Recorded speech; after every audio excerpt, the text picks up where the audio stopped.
Teaching for the process and content of science.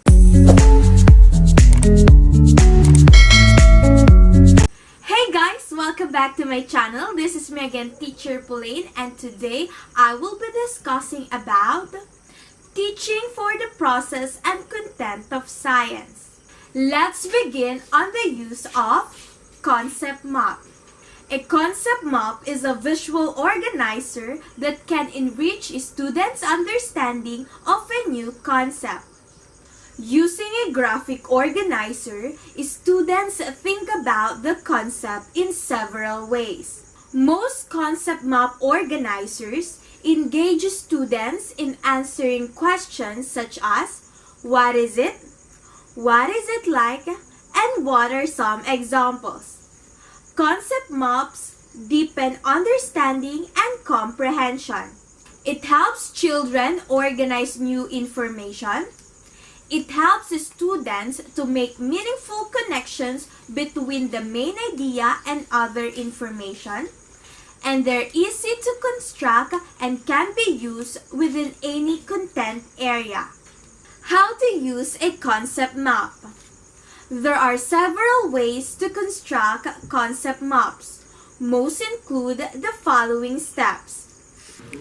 Model how to identify the major ideas or concepts presented in a selection of text as you read. Organize the ideas into categories. Remind students that your organization may change as you continue to read and add more information. Use lines or arrows on the map to represent how ideas are connected to one another, a particular category, and or the main concept. Limit the amount of information on the map to avoid frustration. After students have finished the map, encourage them to share and reflect on how they each made the connections between concepts. Encourage students to use the concept map to summarize what was read. The 7 basic preschool science concepts. The 7 basic preschool science concepts are observing, comparing, classifying, measuring, communicating, inferring, and predicting. Science and math are interrelated. In the field of mathematics, the skills of classifying, comparing, and measuring are referred to as math concepts. In the field of science, these skills are referred to as process skills. Basic preschool science concepts and skills are the foundation for the intermediate process skills required in the elementary years and beyond. Let's look more closely at the 7 preschool science concepts your preschoolers learn throughout their preschool years.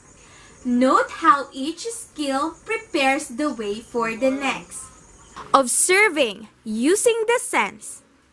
Observing is the first step in gathering and organizing information. Children use their senses to observe. When giving collection of items, for example, apples, children use their senses to observe attributes such as color, size, sweet or sour, texture, and soft or crunchy. Comparing. Looking at similarities and differences. Once children have had time to explore items, they begin to compare. They begin to notice similarities as well as differences such as same and different colors, weights, and sizes of apples. Classifying, groupings, and sorting. Classifying is a higher level of comparing. After observing and comparing, the children can take the information learned and begin sorting and grouping. They begin to separate items on observations. They may separate apples by those with and without stems, by size, by color, etc. Measuring, working with or describing quantities. Children can measure in many ways as they spend more time with items. With our apple example, the children may determine which apple is larger or smaller by using a tape measure or ruler rather than determining this based on comparing each apple to each other. They may begin measuring weight by using a balance scale rather than estimating based on holding each apple. Communicating, describing ideas in journals, with pictures, writing, graphs, etc. Communicating is a common process skill that many preschool children develop. With regard to science, this refers to the ways in which children share their observations and findings. This can be done in many ways. Talking about their observations, keeping a picture journal, drawing pictures of their findings with the teacher writing down their thoughts. These 5 skills, observing, comparing, classifying, measuring, and communicating, provide the skills needed to develop further the intermediate or higher level preschool science concepts, which are inferring, using gathered and organized information.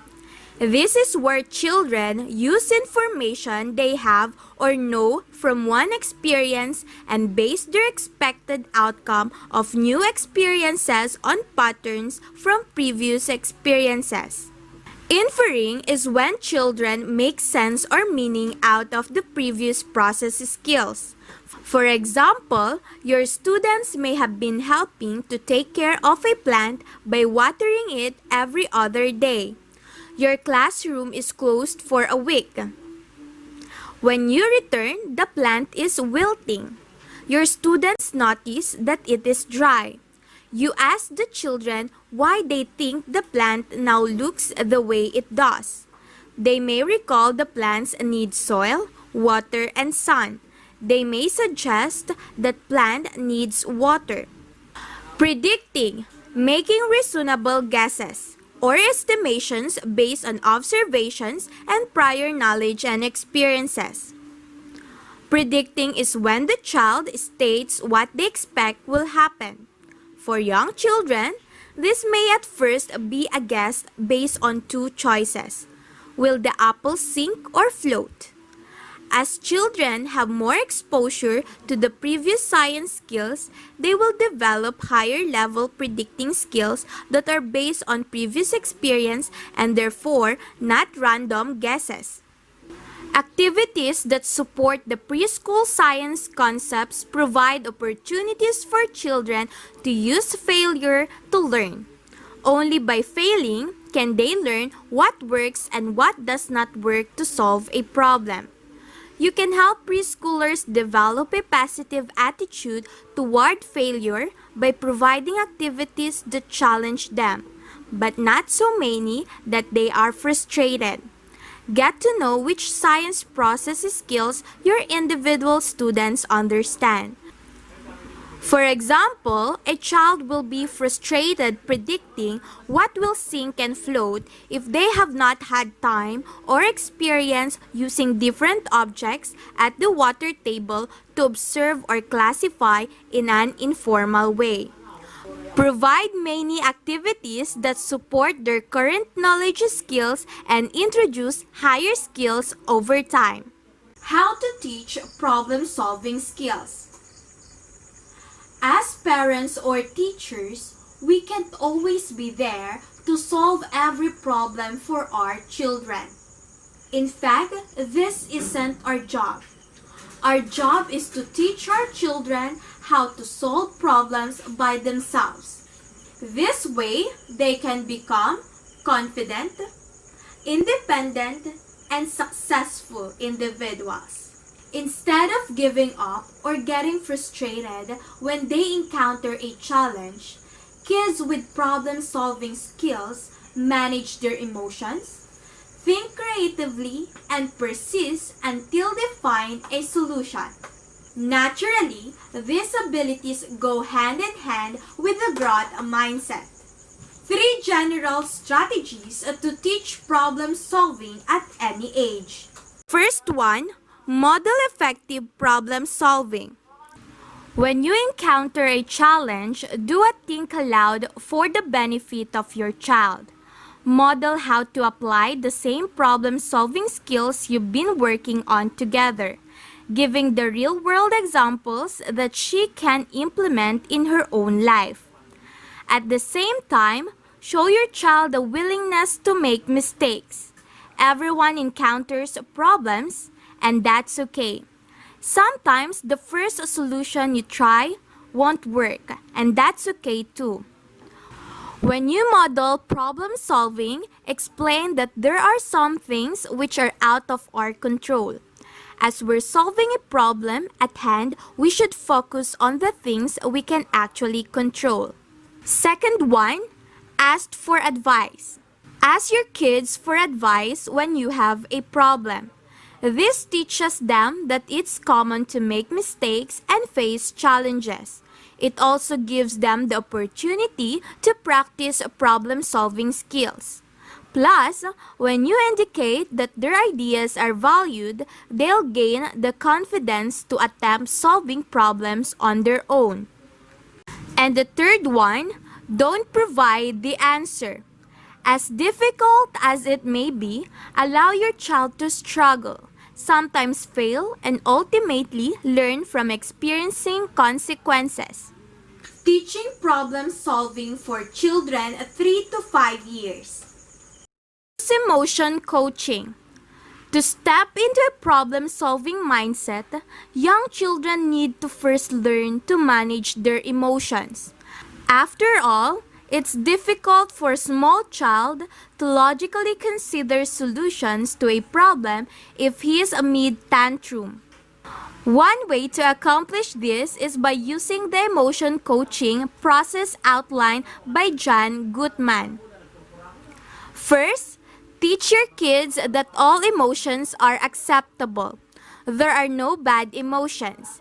Even seemingly negative emotions like anger, sadness, and frustration can teach us valuable lessons. What matters is how we respond to these emotions. Second, follow this process. Step 1. Naming and validating emotions. When your child is upset, help her process the way she's feeling. Say something like, I understand that you're upset because Jessica's playing with the toy you wanted. Step 2. Processing emotions. Guide your child to her calming space. If she doesn't have one, it's a good idea to create one. Let her calm her body and process her emotions so she can problem solve, learn, and grow. Step 3. Problem solving. Brainstorm solutions with your child, doing more listening than talking during the conversation. This allows your child to practice her problem-solving skills, and she is more likely to actually implement the solutions she came up with herself. Say, show me the hard part. When your child struggles or feels frustrated, try this technique. Simply say, show me the hard part. This helps your child identify the root of the problem, making it less intimidating and easier to solve. Repeat back what your child says. So you're saying, once you both understand the real problem, prompt your child to come up with solutions. There must be some way you can fix that, or there must be something you can do. Now that your child has identified the hard part, she'll likely be able to come up with a solution. If not, help her brainstorm some ideas. You may try asking the question, "What would you think?" and see what she comes up with. Problem solve with creative play. Allow your child to choose activities and games based on her interest. Free play provides plenty of opportunities to navigate and creatively solve problems. Children often learn best through play. Playing with items like blocks, simple puzzles, and dress-up clothes can teach your child the process of problem solving. Even while playing, your child thinks critically. Where does this puzzle piece fit? What does this do? I want to dress up as a queen. What should I wear? Where did I put my tiara? Is it under the couch? Problem solve with storybooks. Read age-appropriate stories featuring characters who experience problems, such as Ladybug Girl and Bumblebee Boy by Jackie Davis. The story of two friends who want to play together but can't find a game to agree on. After taking turns making suggestions, they arrive at a game they both want to play. Ladybug Girl and Bumblebee Boy. The Curious George series by Margaret and H.E. Ray. A curious little monkey gets into and out of dilemmas, teaching kids to find solutions to problems of their own. Ira Sleeps Over by Bernard Weber. Ira's thrilled to have a sleepover at his friend Reggie's house, but there's one problem. Should he or should he not bring his teddy bear? It may seem small, but this is the type of early social problem your child might relate to. Connect these experiences to similar events in your child's own life and ask your child how the characters in these stories could solve their problems. Encourage a variety of solutions and discuss the possible outcomes of each. This is a form of dialogue reading, or actively engaging your child in the reading experience. Interacting with the text instead of possibly listening can turbocharge the development of literacy skills such as comprehension in preschool-age children. By asking your child about the character's challenges, you can also give your child's problem-solving abilities a boost. You can even have your child role-play the problems and potential solutions to reinforce the lesson. Thank you for listening. For more related videos about this topic, don't forget to subscribe to my channel. Bye!